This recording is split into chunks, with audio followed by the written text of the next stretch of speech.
Oh, welcome back and good morning. It is morning in Southern California. I'm getting ready to go and lead an outdoor service at church as soon as I'm finished recording this. And we'll have this uploaded at some point later in the day. But thank you for coming back. We're still at the beginning of the new year, 2021. And I decided to take 1 week and look at the end. Not the end of 2021, but the end. Now, I became a Christian when I was 18 years old. Didn't have a lot of church background or Bible background. But one of the things I became fascinated with in my early years as a Christian was the second coming of Christ. I just thought that was the most exciting thing ever. Still think it's an exciting thing, I just have a different perspective. That was during the era when Hal Lindsey released what became a classic book, The Late Great Planet Earth. I read that, read some other books about it. And every once in a while, someone would come to me and point out a world event and say, you know what? That fulfills end time prophecy. And I'd get all excited about that. And, maybe Jesus is coming back today or tomorrow. Then I went to school. I started studying the Bible and theology from a scholastic perspective. And one of the things I discovered was that when it came to the second coming of Christ, there were quite a number of different theories about how that would happen, and all based on the Bible, different details, different scenarios. One thing they all agreed on, though, was that yes, in fact, Jesus will return. All the different theories agree on that part. It's one of the few places where they all agree. The Greek word that's most commonly used is parousia, which means arrival. So we're waiting for the second arrival of Jesus. Now, after studying all those different theories, one thing I concluded, yes, Jesus is going to return, and no, I don't personally adhere to any of those theories. That's just me. I think they're all good. They're all developed by scholars. There's one thing I also learned, and that is I know who's in charge of the second coming of Christ, and I'll tell you about that in just a moment. Part of my motivation for this message is the result of a few claims that have been made in recent years. One of them is a post that I have read in several different places that a few years ago when the United States moved their embassy for Israel into Jerusalem from Tel Aviv. Tel Aviv's where most countries have their embassy, but our government decided to move our embassy into Jerusalem. There were people claiming that that is fulfillment of an end-time prophecy. In fact, just last week, in preparation for this message, I read 6, maybe 8 articles claiming that move is a fulfillment of end-time prophecy. The problem is, none of those articles pointed me to a prophecy, a biblical prophecy.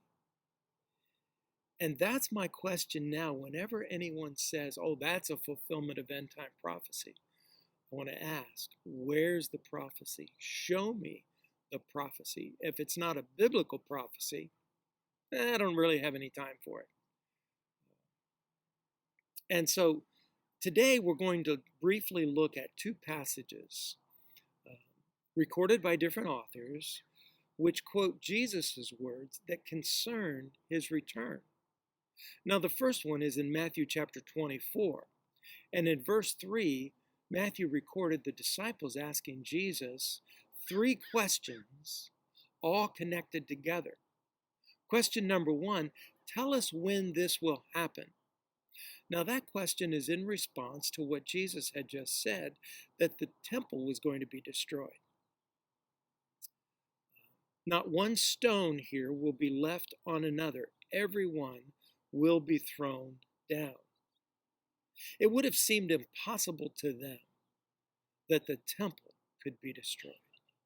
That was an outrageous thought because they looked at the temple as this very solid, established edifice that was a symbol of Judaism.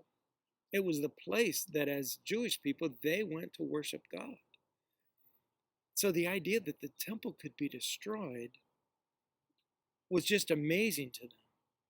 It would have seemed as unthinkable to them as the destructive activity we saw in this country this past Wednesday. You probably watched, as I did, as a mob of people intent on destruction stormed the Capitol building. And by their actions, they showed themselves to be people who really do not respect our country, do not respect our Constitution, do not respect the law and the democratic process of this country. Now, that's just me speaking for a moment as a citizen of this country. Now, if you've spent any time reading history, you know that there have been times when the unthinkable occurs. And I'm confident that our country will heal and recover from the destruction afflicted upon the Capitol building. And I was pleased to see the two houses of Congress at work later that night, completing their constitutional responsibility to confirm the presidential election. Now back to Jesus and the disciples. When they asked Jesus, tell us, when will this happen? Jesus told them the temple would be destroyed, and it was in 70 AD. Remember, during that era that Jesus was walking the earth, Israel was an occupied country. In 66 AD, Judean rebels rioted and took over the city of Jerusalem and established a provisional government just in Jerusalem. They didn't take over all of Israel, just Jerusalem. And then in 70 AD, in fact, it was the 14th of April, 70 AD, the Roman army came in to retake Jerusalem. And that siege lasted for about 5 months, and it ended in August of 70 AD with the burning and destruction of the temple. You see, previously, when Rome occupied Jerusalem and all of Israel, they didn't destroy the temple, but this time they did. But Jesus said to them, watch out that no one deceives you. This is an important point to remember. See, God made you an intelligent individual. God gave you discernment. It's your responsibility not to be deceived by people who make claims. Just because someone makes a claim of special spiritual insight or a special message from God or a special modern day prophecy, use your intelligence and use your discernment. Do not be deceived. Well, the second question the disciples asked Jesus, what will be the sign of your coming? And Jesus said to them, in essence, well, life's going to go on. People will continue life. There will be wars. There will be rumors of wars. There will be famines and earthquakes. Have we had wars? Yes. Do we have wars right now? Yes. Have we had rumors of wars? Yes. Have we had famines and earthquakes? Yes. And he warned them, false Christs and false prophets will appear. And there will be people who will say, there he is. Don't believe them. Have we seen people show up claiming to be a replacement for Jesus? Yes. David Koresh, Reverend Moon. Have we seen false prophets? Yes. Jim Jones. And people didn't use discernment, and they listened to the words of just those three that I've named and followed them. Watch out, Jesus said. Watch out that no one deceives you. And Jesus provided a very clear sign of his coming. It starts with verse 30. There will appear the sign of the Son of Man in heaven. And then all the peoples of the earth will mourn when they see the Son of Man coming on the clouds of heaven with power and with great glory. And he will send his angels with a loud trumpet call. And they will gather his elect from the four winds, from one end of the heavens to the others. That is a very, very, very noticeable appearance. When Jesus returns, there will be no question. Everyone will know that Jesus has returned. Watch out that no one deceives you. And the third question the disciples asked Jesus, what will be the end of the age? When will this happen? What's the sign of your coming? And what will be the end of the age? The answer is found in 36. No one knows, Jesus said. No one knows the day or hour, not even the angels in heaven, nor the Son, but only the Father knows.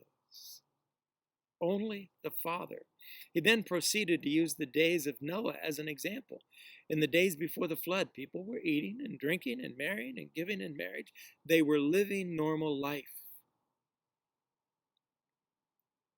And then the rains came. And so it will be at the return of Christ. People will be living normal life. Therefore, keep watch, because you do not know on what day your Lord will come. A similar response is found in recorded by Luke in Acts chapter 1, verses 6 and 7. Then they gathered around him and asked him, Lord, are you at this time going to restore the kingdom to Israel? He said to them, it is not for you to know the times or dates the Father has set by his own authority. Watch out that no one deceives you. Who's in charge? It's not Jesus. It's not the angels. It's not a pastor. It's not anyone now. Who's in charge? The Father. He's the one in charge of the details concerning the second coming of Christ. I believe Jesus is very clear that the Father's in charge. The Son does not know, as I said. The angels do not know. I've had people try to convince me that, yes, it's true that we do not know the exact day, but we can interpret prophecy to determine the general time.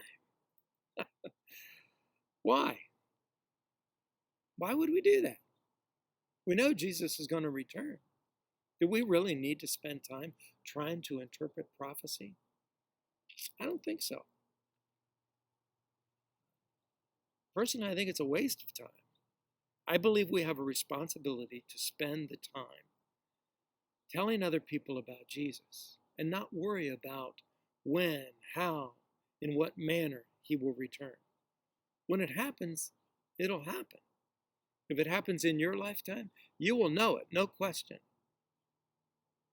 I've heard colleagues, other pastors say they have the Bible in one hand, a newspaper in another, because they are interpreting the times in light of biblical prophecy. Again, my question is why?